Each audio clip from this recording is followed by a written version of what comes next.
Paul and Kate, welcome to Jorvik Radio. It's great to speak to you again. Thank you. Thank you. So we've had History Misbehaves for both Tanghall and Acomb, and you've just completed Clifton. For people who haven't listened to the previous two, give us an idea of the History Misbehaves concept. Yeah, so History Misbehaves is produced by Clifton Explore Libraries and Archives, and they want everyone to engage with the richness of our past and have sponsored really creative ways to look at history.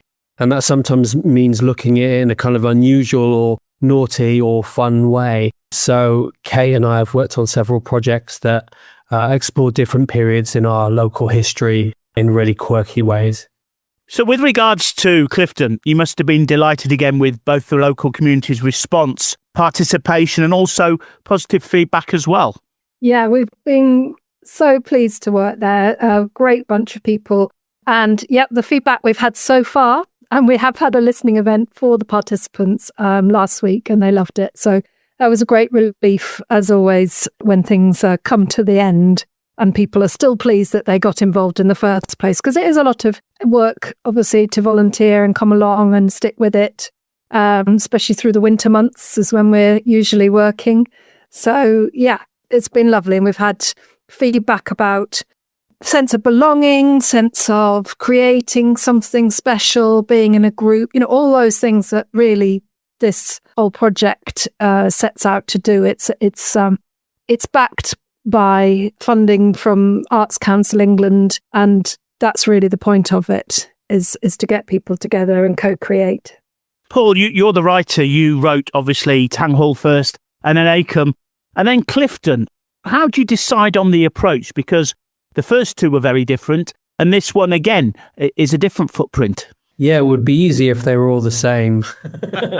But we're responding to what the material is in the archive, and there's lots of different kinds of thing we could use. So Kay and I, one of the first things we do is we sit down with the brilliant archivists at York Explore and discuss with them what the range of material is before the two of us choose on particular material. And then, of course, we respond to the participants. Who's in the room? What do they want? And those two things will change the process.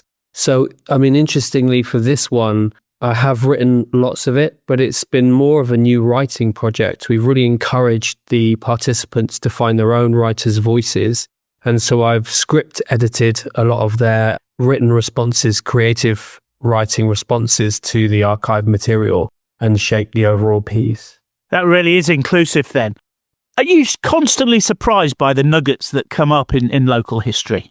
Absolutely. I think when Julianne and the archives and Chris were first showing us all the material that we could choose from Clifton, the Clifton Cycling Club really jumped out to us, because it's an organisation that is very inclusive, which is quite unusual for archives. Usually you go back and you don't hear or see a woman's voice or hear them or see them. And we loved the idea of something that actually reflected community now as well. And the Clifton Cycling Club, which is over 150 years old, I think was set up really to bring people together and to support people, get exercise, be outside, that sense, as I say, of combating isolation. And also it was very funny. We really loved the characters and all pictures of people on their tandems. And from the 1930s onwards, a lot of people dressed in wool, cycling up very high hills and then collapsing at the top. So it was a great mine and source of inspiration. You've worked, Kate, at the highest levels in both theatre and broadcasting, National Theatre, BBC Radio 4. Is it, there are different approaches or different challenges, is that what keeps it fresh for you? Because this is the third one you've directed. Yeah, what I really like about this project is that we have certain constraints, and not in a bad way, but certain constraints. So we've got a certain amount of time, certain amount of money, and Paul and I have established a way of working. We have a shorthand with each other, but that also there's a huge freedom. So the things that change, the variables and the non-variables, sound a bit scientific now, are that obviously the place changes, the archive changes, and the people we're going to be working with change. But we know that we want to achieve something in 8 weeks and then we're going to have a writing period, then we're going to have a recording period and an editing period, and then a sharing period. So it's lovely to mix it up and change it each time, but know that we've got the safety of knowing that methodology, without sounding too academic, that will work. And I guess that's the point about it. You've refined it so it's a lot easier and slicker now.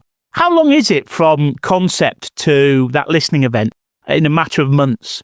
About 6 months from initial. We have a couple of days in the archive to start with, just to begin to dig in and understand, and then thinking and planning time before we start working with participants. And it's being shaped, obviously, with the participants over that time. So it's not like everything is planned before that first participant session. And then we make happy discoveries along the way as we go. And I guess when the people listen and you can see their faces, it's a wonderful thing, isn't it? They can see the creation that they've been part of. Yeah, it's all magic by the end. People go, was that me? Was that really me? I mean, what was fun about this one that came out of the archives is that there was verse. We found written verses that were done for their annual gatherings. And obviously somebody had fancied themselves as a poet.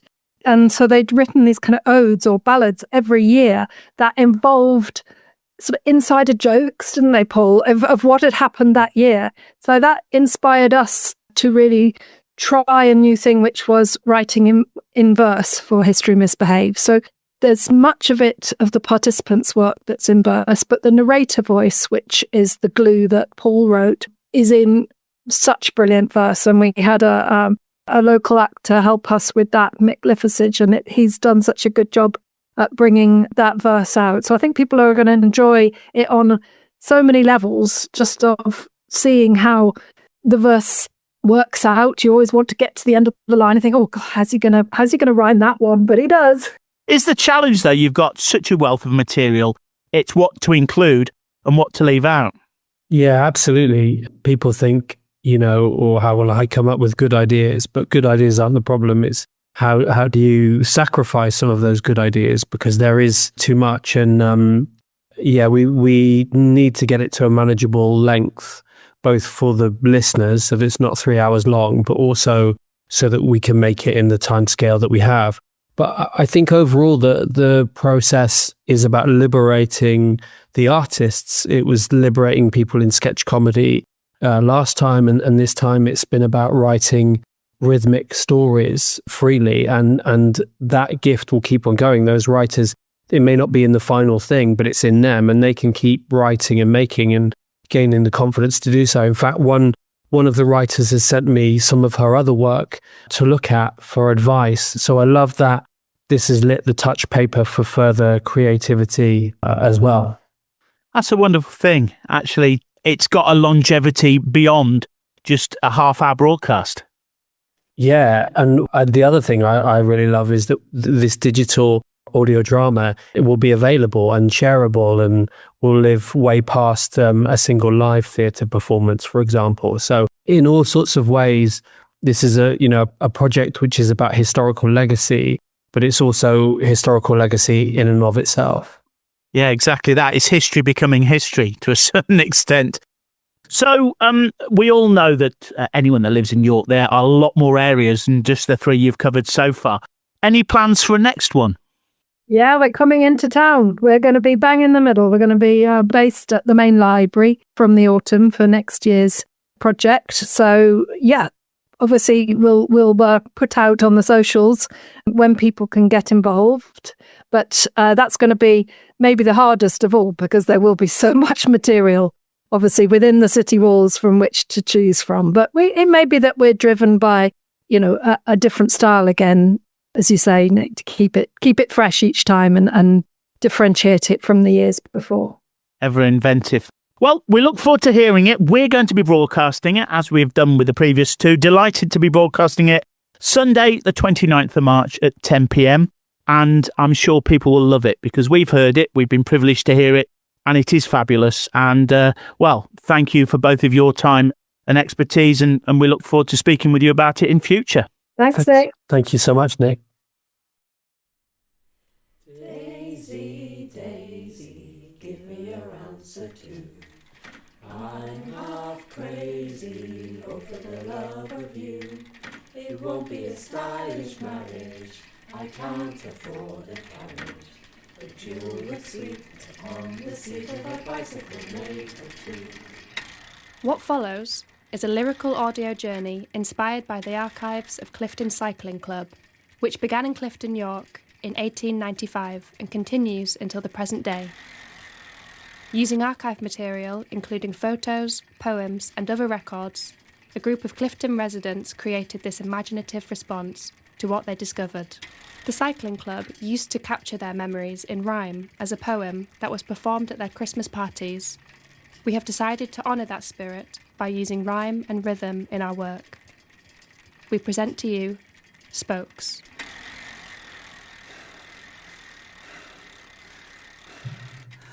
Breathe, breathe, push pedals, hard up a hill. Breathe, breathe, on me bike, past river and sweat spilled. Turning now, coming home. I see it now, over there. It's time to sup at the Old Grey Mare.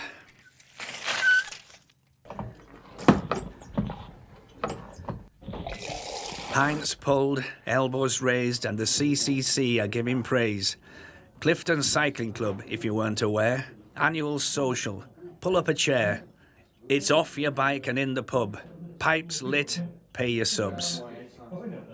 We've been going for many years, since wheels had spokes, before bikes had gears. 1895, first time we met. Been riding since, through dry and wet. All weathers us, but now time has come. Names exchanged and business done. And over there is Celia Jones, winner of trophies and holder of cups. She's quite the beauty, surrounded by all the books of the club. Men flocking round, but her mind's on the road, her eyes on the crown. Right behind her is old-timer Bob. Hawkins the name, long in the tooth. Hawkins he's called, on bikes since a youth. He's stories to tell if you don't need the truth. But another tale comes, fresh from our past. Settle in your saddle, for this one's fast. A story told to me in history by Karen Forhey. Now be assured that this really occurred. You may not believe it, but the story's legit. So sit down and settle, smoke your pipe of clay. For now our Karen has something to say. Tommy Lum's Ice Challenge. I'll never win medals for the speed of my pedals, and the handlebars make my palms blistery. But when temperatures dived in 1895, I unwittingly made my own history. The river ooze had frozen and I'd not been chosen to go skating with the girls at the club. So feeling inferior, the beer made me cheerier, safe in the warmth of the pub, where I began talking twaddle and declared what a doddle it would be to ride a bike across the freeze. Then I bragged that I'd wobble on the ice up to Poppleton, cajoling my pal with great ease. We'll be up there with Jesus, of course. No one believed us. The thought of it made them all shiver. And by way of memorandum, we'll do it on a tandem and ride it 2 miles up the river. When I woke the next day, I was full of dismay. Good Lord, what the hell have I done? But the girls were invested in what I'd suggested, so both of us stuck to our guns. 'Twas a nervous start for our jittering hearts when a crowd came to see how we'd fare. Our mood was lacklustre compared to the bluster we'd displayed in the Old Grey Mare. Though the ice was quite thick, I still felt a bit sick as it creaked and shifted below. Then I heard someone shout, "Hey, no backing out!" and we were left with no choice but to go. I relaxed just a smidge once we'd passed Scarborough Bridge, as I thought we'd no longer be seen. But the kids from St. Peter's all came out to greet us as we gingerly pedalled upstream. In spite of me cursing our lack of rehearsing, our legs slowly moved into sync, and we soon found our stride on this scatterbrained ride, atop nature's very own rink. As we rounded the bend just past Water End, we sang songs as our confidence grew. Daisy, Daisy, yes, we clearly are crazy, on our bicycle made for two. Then down Clifton Ings the boldness set in and we started to pick up some speed, but a bump in the ice made us quickly think twice and I burnt a great hole in my tweed. Then a near heart attack crossing under the tracks when a train rattled over our heads. I can't help feel foolish. Why on earth did we do this? We should be asleep in our beds. But we heard a great cheer as Poppleton neared. Clearly news of our caper had spread. By jingo, we've made it! And how well have we played it? And we managed to not end up dead. And we still won't win races, but just look at our faces. We're heroes for going the distance. And our tale will be told by the young and the old as long as the club's in existence. So here's to me, Tommy Lum, and my fearless old chum, whom I'm afraid I'm unable to name. Because if his mother finds out, she'll give him a clout and ban him from cycling again. Tommy Lum is an older tale, perhaps too tall, the truth gone stale. We're still way back when our Bob Hawkins is young, and we have this from a new writer's tongue. Sheila writes now with something to add. 1926, Clifton lad. I love going to the cycling club. I've been a member since before I was out of my teens. Now married, and I have a son, and with so much other stuff that needs to be done, I'd only just bought our tandem and hadn't much time exploring on it before Jill became pregnant. I love being a father, and as soon as he's old enough for a cycle, I will buy one for him. Although I have, or rather my mother has, my first trike. They were so pleased I got to be an Olympian just before my father passed away. Clifton Cycling Club members were a real help to me over this difficult time. I am so glad I joined CCC at an early age. It's where I met my lovely wife, and she too is a member. Meeting at the Old Grey Mare was great too. I live in Clifton Dale, a wonderful area for cycling down by the River Ouse. Too many automobiles on the road nowadays, and all driving over 10 miles per hour. We cycle forward in time, but still in the past, and move to romance and to love that will last. This tale is of Julie, who is feeling downcast. She's of Rowntree's factory, a true chocolate girl, and Lucinda Renison will her story unfurl. Julie Blake. My name is Julie Blake, and I'm 24 years old. 25 next week, in fact. I work at the Rowntree factory making Kit Kats. I don't really make it. I work at one of the machines that wrap the fingers of Kit Kat in silver foil. I do wonder where my life's going sometimes. And that's why I joined Clifton Cycling Club. Some of the other girls at work think it's a strange hobby. Well, if truth be told, I don't see cycling as one of my hobbies. I much prefer gardening. Perhaps I have green fingers as well as chocolate fingers.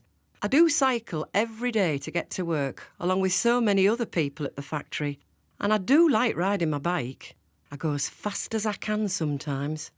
The cycling club gives me the chance to do that out in the country where the air is fresh, freewheeling down a hill on a summer's day. That's one of the best feelings ever. But let's be honest, I joined the club for the men. I'm fast becoming a spinster at 25. So, you see, I thought there would be some young men in the club, and the rides out into the country would be a good way of getting to know them. I'd really like a sweetheart, and I hope to get married one day. There are probably 5 or 6 men for every woman in the cycling club, and half of those women are at least 50 and spinsters for life. You know the type. Tweed suits and twin sets on their bikes, and a headscarf if it even gets slightly windy. But, oh dear, I've begun to wonder whether there are poor entry requirements for the CCC, whether all the CCC men have to be painfully shy, look totally goofy, or only be interested in making your own bikes from old bits of scrap.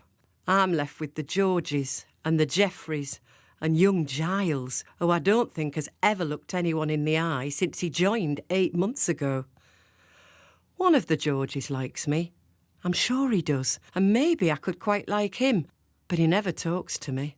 Every time we ride out, I take along fruit from the garden or cakes I've made, and I keep hoping that when I offer them round, we might start to chat. But during our breaks, George just sits at one side and gazes at me, and sometimes I'm not sure if he's love-struck or just short-sighted. George, oh George, you've your sights on Celia, when all the while it's Julie who sees you. They say love is blind and you're lost on your route. turn your bike round, for it's Julie you'll suit. Celia's not interested, George, she has spoken. But George keeps his wheels spinning, and his heart will be broken. Just ask writer Denise, for she knows Celia well. I'll let her speak, and Celia's tale she will tell. Trophy girl. Celia Jones here, holding the cup. Well, who would have thought it? Me, up? I've cycled all day with no cares at all. That's made Mary Templeton feel really small. Flew through the village and all was a blur. I heard that my shorts caused quite the stir. Enjoyed the feeling they didn't hold me back. No way at all was I called slack. Onwards and upwards is my cry and call. Oops, watch out, don't want to fall. What a celebration. I'm ready for dinner. Satisfying to know, at last, I'm the winner. Celia loves winning, and poor George is ignored. She has eyes only for glory, so he'll no longer adore. The maker of heartbreak, the girl with the cup. He'll take his passion elsewhere and keep his chin up. Sometimes we are on top and sometimes we are down. Life's like a bike ride, we don't always gain ground. There's a time when we're winning and a time we're crushed. Ashes to ashes and dust to dust. There in the corner, alone with his beer, is Arthur Smith, dentist, his eyes filled with tears. He can't speak himself, for his wife Annie is dead. But Jennifer Plummer will say what needs said. Arthur's Club. After the funeral, it was good of the club to put together a few things for me. A couple of pies, some fruit and a few loaves. Don't expect I'll have much time to get to the shops in the next few days with so much to sort out. Annie was always keen for me to go with the club. Arthur, fresh air will do you good after a week with your head in people's mouths, she'd say. I suppose it gave Annie a break from me, too. Fussing around her, making sure she was comfortable and not in too much pain, especially in the final few months. A couple of the chaps from the club must know what it's like. Numb, angry, a bit lost, I suppose. We're not so dissimilar, really. They've lost their loved ones. I've lost my Annie. Funny that despite our differences in life, who knew cycling and grief would bring me and the lads from the factory together?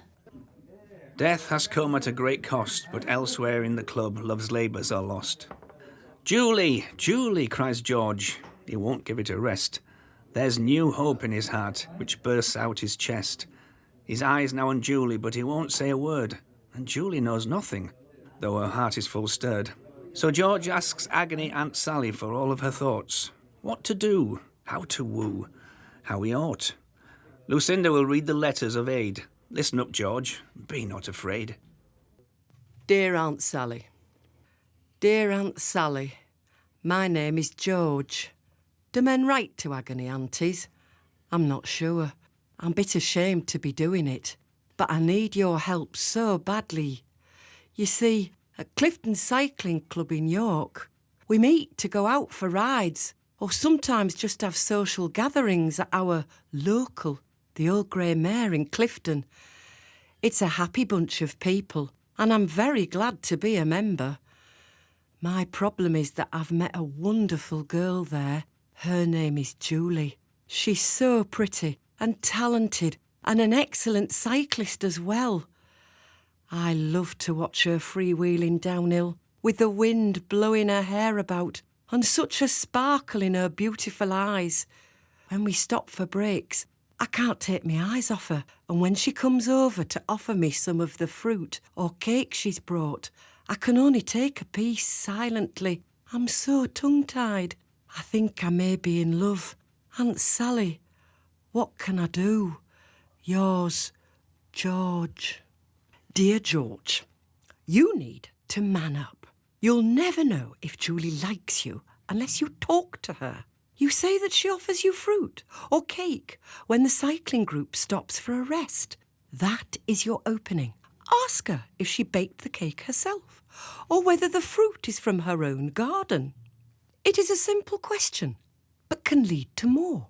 I'm sure you will find that the conversation flows once you've broken the ice in this way. Cycling clubs, like so many other clubs, are ideal places to get to know a sweetheart or partner. You already have something in common, after all. You may soon be able to cycle by her side as a matter of course and enjoy your rides out even more. Be brave enough to start a conversation, George, and who knows where it may lead you. Don't forget, nothing ventured, nothing gained. Good luck, George. Nothing ventured, nothing gained. We brave souls with muscles strained have cycled through flooded roads, cycled through rain. In the past we wore wool, they called us crack-brained. For weathering weather, for getting trained. For riding with loads, for riding restrained. For moving forwards to always attain the goal of the road, life, love and health. Forget destination, it's the journey itself. And even in war, still we ride on. We pass on our peace. We hand on the baton. And old-timer Bob remembers the war.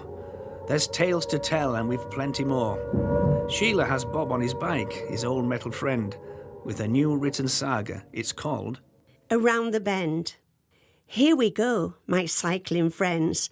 Up, down and around bends. Down to Clifton Scope. A bomb dropped here. Now there's hope. Along past the Penny Ferry. Cycling by the Ouse, it makes me feel oh so merry. On past St. Peter's School, a boy ran in front of me. Oh, what a fool. Under the railway lines, on to Scarborough, my heart pines.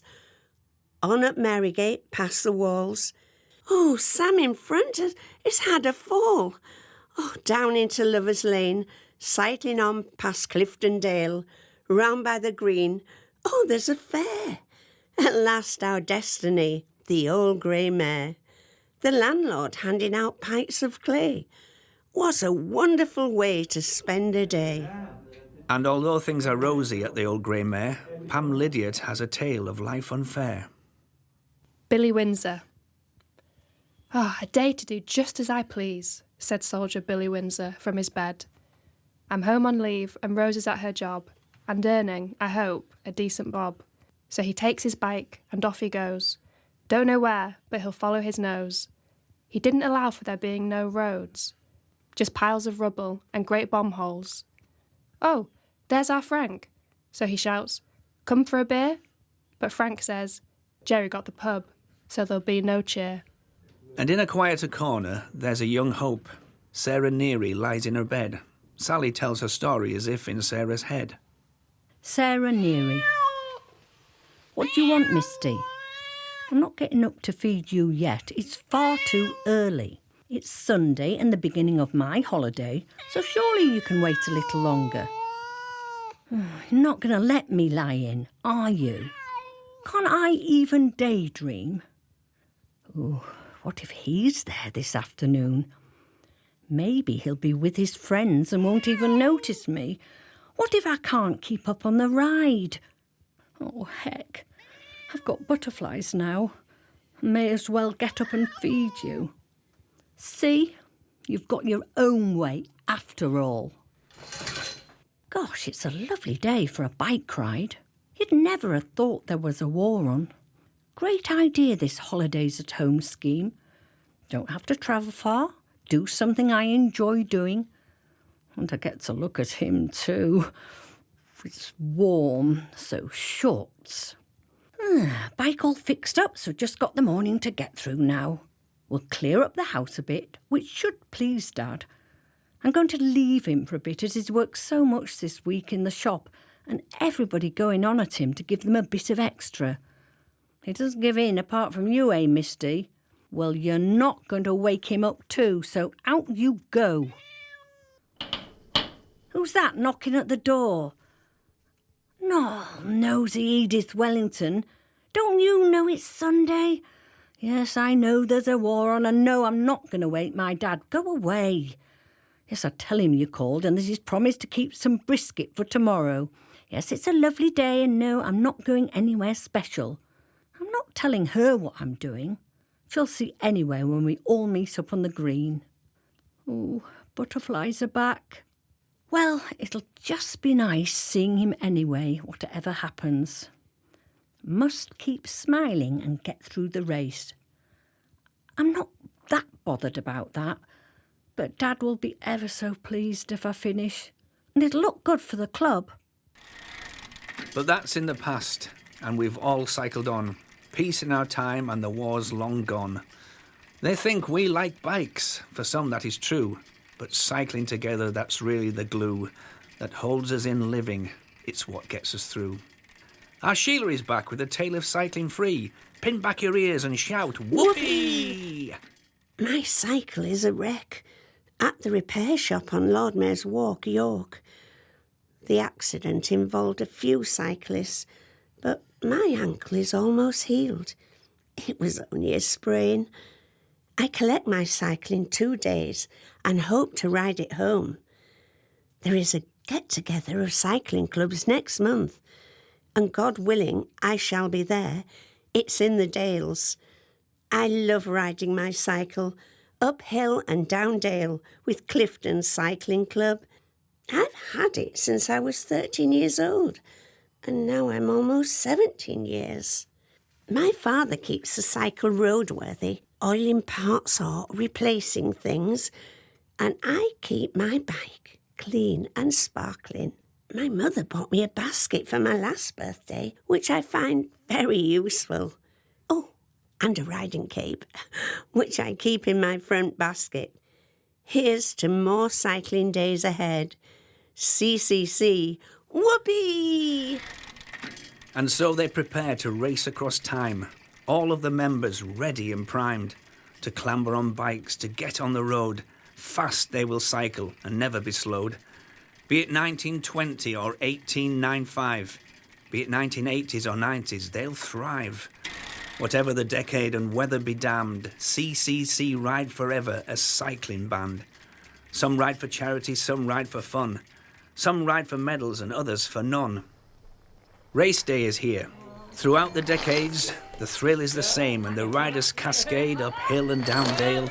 Round wheel, past doubt, supporters look on with cheering and shout. Whoosh, they go by, the clutter of metal. Wheels cutting road, all dust is unsettled. And now our writers put pens to their page to capture the race in its final stage. For we're the same team, whatever ensues. For Annie was sick, 'twas cancer that shook her, and now Arthur fights back with a life that is fuller, raising cash to beat the disease that took her. Saddle up, brakes off, he will not be defeated. Arthur Smith has a mission for all to be treated, for sickness to die and medication be made. The dentist is riding, and this is his day. Arthur Smith. Arthur Smith joined us not so long ago. Quiet chap. He lives down Bootham Row. Puts our teeth right, that's his daily grind. Oh, Annie, his wife, what a find. Arthur's heart is truly made of gold. How he cycled to Thirsk is a story now told. Wind, rain, flocks of sheep, raising funds for the hospital. Oh, now how he'll sleep. The club's his haven, a break from the still. His house once so warm, now solitude, now a chill. The group's happy chatter, the whir of the chain, keeps Arthur from spiralling, dulls a little the pain. Travelling miles together by the foss and the ooze. A journey of tales sharing sorrow and strife. This club, now a home, for Arthur a sense of renewed life. But not all goes well when you're faster and faster. Karen's tale reveals old Herbert's disaster. Old Herbert. Old Herbert Tooting was approaching the top when his tyre gave out an almighty pop. For a while he attempted to give it a push, but he soon discarded it under a bush. When Farmer Bill Stead happened to pass by in his car, it dawned on poor Herbert he wouldn't get very far. So he flagged him down without a care and was soon sinking pints in the Old Grey Mare. And Herbert isn't the only one stuck, for Sally has a tale where wreck turns to luck. Sarah's rhyme. My bell isn't working. What shall I do now? And there's animals in the road, including a cow. Hey, Eric Stannington, can you help me? Oh, but they're moving now. Oh, that's great. Yippee! It's okay, Eric. I'm no longer in a state. Except now you're cycling too fast. Please, just wait. My bike feels slow. There's something in the wheel. I'm going to stop now and give it a feel. Hey, you lot, can you wait for me? I'm going to put my bike across here up against this tree. I need to finish this race. I've promised Dad I will. But I'm not sure I'll make it, not even up that hill. Oh, no, he's stopped now and coming straight over. Would you like me to help you? Said my dream man lover. I can't speak, of course, but he gets to work fast. And in no time my bike's fixed, so at least I won't be last. Thank you, I stutter. You really are a saint. I stare at him and smile at him, trip over my pedal and faint. Some bikes have stopped, and others make a dash. Too fast down hills, there's an almighty crash! Bodies are tangled, and some knees are scraped. The riders have fallen, and none have escaped. With spokes cast aside, they are having a ball. Their pride isn't dented, despite their big fall. They pick themselves up, dust saddle, press on. For this is resilience. Let trouble come on. And in all of the races and all across time, CCC riders write, tell their stories in rhyme. At Christmas dinners, the poems they make, tales of tire and rubber, of gear and brake. So we too have made a poem of praise, making past into present. History misbehaves. We spin our own words like wheels on the road, to give voice to past deeds, to tell tales untold. Get on your bike and pedal off, man. You'll get there one day. Yes, you can. Never trust the strength of your knees, even though uphill I have a wheeze. And on they ride, our writers fine, pen to page, words all in line. Forgive the verse if a little leaky, given half a chance, they will be cheeky. The bumpy hills, they are so fine, especially when your knapsack's full of wine. Sometimes I get a bit tiddly and have to stop for a little whittly. That's okay if the toilets are free. There's nothing better when you need a wee. Out in the air where it's full of fun, we pedal and sing on the CCC run. We're glad you're able to freely write, to speak of the day or talk of the night, to tell the truth or make up delights, to ride in frailty or ride in might. Tales of pain and tales of peace. The landscapes change as our words increase. Joyful banter, friends and kin. Who knows what your cycling career will bring? Uphill, down dale, such fun, such ease. I love it when there's a warm breeze. Oh, ring my bell when I ride down the road, for the pigs in the way are meant to goad. Each man for himself, and all good fun, fresh air and countryside in the sun. But what of Julie and George, her beau? Did he find his tongue, his love to show? The answer is here in the next verse. Jen will say, for better, for worse. Join us if you can escape. That's if till noon, I can wait. I have to go. There's too much stress. If you want to marry me, Julie, the answer's yes. So true love wins and all is well. Life's race carries on all pell-mell.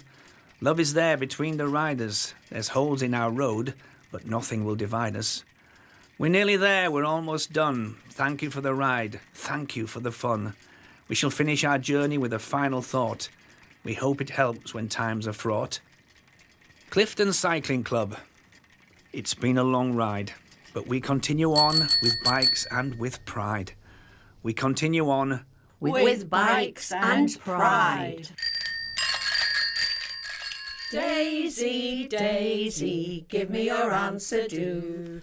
I'm half crazy, all for the love of you. It won't be a stylish marriage, I can't afford a carriage, but you'll look sweet upon the seat of a bicycle built for two.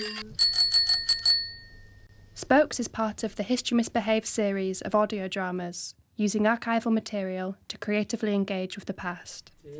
Spokes was inspired by the archives of Clifton Cycling Club and was researched, devised and performed by Karen Forhey, Sheila Loftus, Pamela Lydiot, Sally McLevine, Denise Oliver, Jennifer Plummer and Lucinda Rennison. Further performers were Holly Beer, Mick Liversidge and Bernie Oxbury. Studio engineer was Nick Love. Head writer and script editing by Paul Birch. Research advisor was Chris Cassidy and production assistant was Holly Beer. Spokes was recorded at Jorvik Radio and directed by Kate Valentine. It is a co-production of Digital Drama, Riding Lights Theatre Company and Explore York Libraries and Archive.